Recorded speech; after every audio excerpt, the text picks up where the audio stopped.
Yeah, I'll react to that, sure. I knew it. Everyone was saying I'm wrong. Even Jack Rackham has made a video. Preemptive like. Awesome. Kaiser Wilhelm II. I get it. World War I is very complicated. The start of it especially.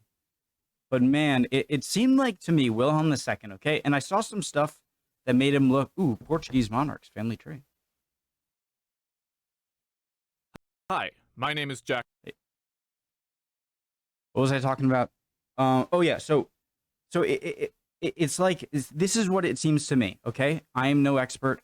Tell me if I'm wrong, but this is coming out of my brain. It seemed to me like Kaiser Wilhelm was made Kaiser. Wilhelm II, the one at the beginning of World War I, became Kaiser at a time when Germany was really, really ramping up. Pretty much, he had been born into the fruits of labor of Otto von Bismarck, in my opinion, and a few others, right? Otto's too old. He doesn't have as much impact on Wilhelm II. I'm not sure Wilhelm II would have been as much more as him, even if he was born at the time. But it seems to me like this is Kaiser Wilhelm. Like, is he solely responsible for World War I? Absolutely not. But it seems like World War I, you know, they say like the powder keg and the but like there was a tension. All right, there hadn't been that much stuff since the Napoleonic Wars. Yeah, there's a Crimean War, Franco-Prussian War, but nothing on the scale of the Napoleonic Wars until World War I think.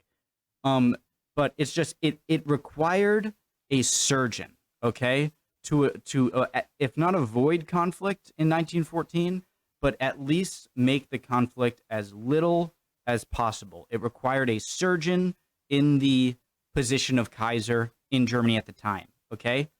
But they didn't have a surgeon. They had a bull just like running around. And so did he cause it? No. But man, he gets an F for trying to at least cull it.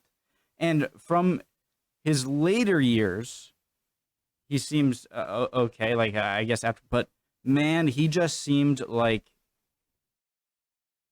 I get it. You are not on the same level as United Kingdom or France, and you want to be respected, and you deserve to be respected because of your insane economy at the time, your industrialization, your economy, your army, right?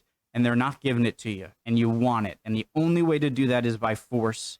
I can see that, okay? But man, okay, you really screwed the pooch. I think I don't know. Okay, let's learn. Right after World My summarization is I think the Kaiser was not responsible, but he did a terrible job at being less crazy. War One was a hell of a right after World War I was a hell of a time for democracy in Europe. You know, the Great War was a tragedy, but on the other end of it, look at all these new republics. Germany's a republic now. Austria-Hungary's split up into independent nations. Turkey's a republic. The USSR is a bunch of republics in theory. And you know, it's tempting to say, well, of course, right? Because with better communication, people are going to become better informed and are more willing to band together to demand reform, but why 1917 to 1922? I mean, in 1848, there were huge revolutions across the continent, and at the risk of underselling them, because they were a big deal, the only place they got rid of the monarchy was in France, and then they elect Napoleon II Electric Boogaloo over here to be president. He serves one term and makes himself an emperor.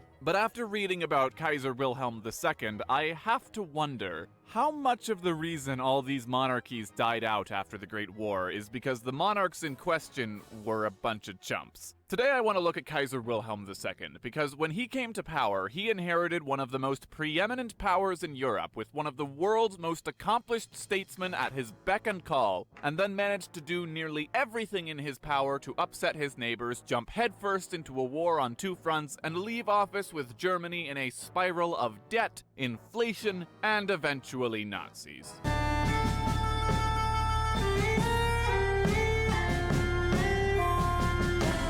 All of these history channels have such cool intros, and So Bismarck, the great German statesman of the 19th century, is getting on in years, and, you know, Wilhelm I was always happy to sit back and let him run everything, so who's going to take charge when Bismarck is gone? What luck that there's a new emperor in town. Wilhelm II is young and ambitious and independent. He's not just going to reign, he's going to rule. However, if we compare his stats with Bismarck, the problem will quickly become apparent. Big ego, little brain, teeny tiny temper. The two of them were constantly getting into fights until eventually Wilhelm decided he was better off without Bismarck. To be honest, no one really liked Wilhelm that much. He thought his mother was too much of an English liberal, he thought his father let his wife and Bismarck push him around too much, and things were even worse with his extended family. When he was 4, his parents took him to his uncle's wedding in England and left Prince Alfred in charge of him. Baby Wilhelm pulled a knife on him. He grew up with a chip on his shoulder after Uncle Bertie became King of England and had a bigger navy than he did, so naturally he spent as much money as possible on having a bigger and shinier navy, while also plotting to start a war with Russia. God, I would hate to have been his publicist. It's like he's given all this crazy stuff and he doesn't know how to use it, but he has it at his hands. Okay, we need to work on your public image. England, France, and Russia all hate you. Honestly, at this point, you're just embarrassing yourself. Name one time I said something that would go over poorly abroad. You visited Morocco and practically dared the French to go to war. But we didn't. When you sent off your soldiers to fight the Boxer Uprising in China, you told them, quote, "No quarter will be given. Prisoners will not be taken. That's a war crime." I was speaking figuratively. What about the genocide in Africa? I told my men to stop. You also ordered them to do it in the first place. You don't have that in writing. Now listen, I got you an interview with the Daily Telegraph in London. I think we still have a shot with England if you can show them your good side. I'm here with His Majesty, the Emperor of Germany. Your Majesty, the British public is anxious. Can you Well, that's because you're all a bunch of psychos. I'm the friendliest guy I know, but you journalists are all out to get me. Well, that's certainly. If anyone hates you, it's France and Russia. They're a bunch of liars. They wanted me to humiliate you, but I told them, I said I can't do it because I love England and there's not a dishonest bone in my body.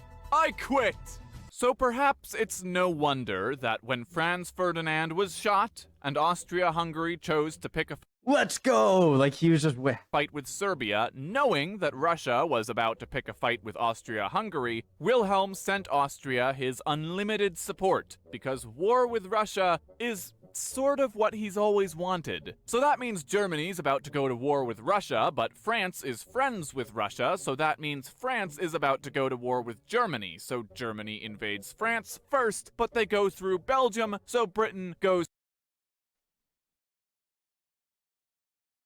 Wait, I never asked this. Why is France so friendly with Russia? Weren't they just at war like 70 years ago? I guess it is kind of a long time ago.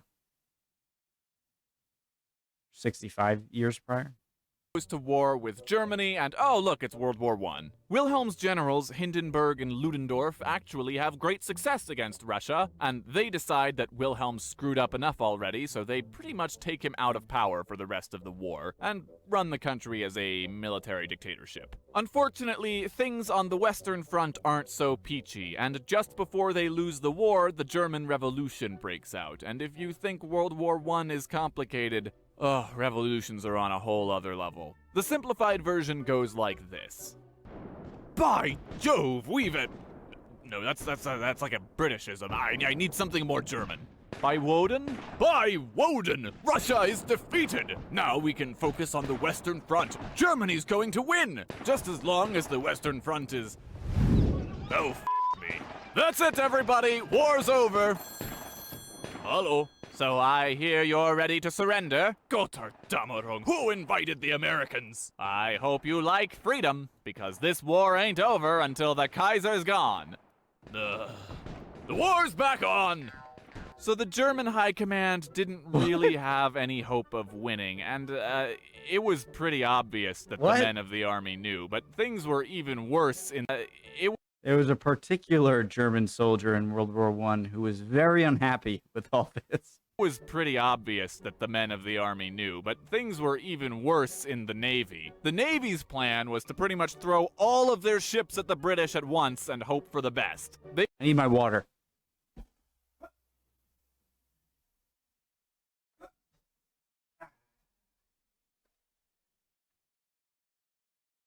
They were preparing for the largest, bloodiest naval battle in the entire war, surely knowing full well that they would lose. The German sailors involved collectively said, "Bruh," and began a mutiny. That mutiny then spreads to portside cities across Germany and turns into a revolution, and within the month all 22 monarchs within the German Empire were dethroned.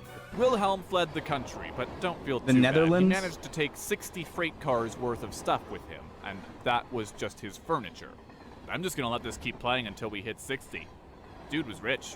Wilhelm settles in the Netherlands, grows a beard, and writes a memoir about how the war was definitely not his fault. I mean, to be fair, Austria-Hungary started it, but still. Meanwhile, in Germany, there's a huge depression, and then the Nazis roll into He town. was talking about him. Still. Meanwhile, in Germany, there's a huge depression, and then the Nazis roll into town. Wilhelm had hoped that the end of the Weimar Republic would mean a return to the monarchy, maybe a crown for his grandson if he couldn't get back on the throne himself. But a certain Adolf Hitler had Mustache? fought in World War I, and in his eyes, Wilhelm was nothing more than a loser who dragged Germany down with him, and you can't grovel your way to power. Wilhelm, for his part, was greatly troubled by what he saw in Nazi Germany. Kristallnacht, he said, was the first time he had ever felt ashamed to be a German. But apparently he hated Britain more than he hated hate crimes, because after Hitler took over Poland and France, Wilhelm was all aboard the Hitler hype train, because Britain was the land of satanic liberalism, and the Antichrist and the English nobility were all Freemasons, and the Freemasons had been taken over by the Jews, and they were the ones who started both world wars, not him. He loved peace, and yes. no one loves peace more than Kaiser Wilhelm and Hitler, and he died in 1941.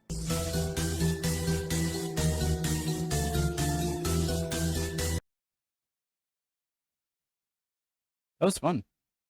Hey, little content warning for you. I don't usually have these, but we're going to be talking about some serious domestic abuse right after. Okay.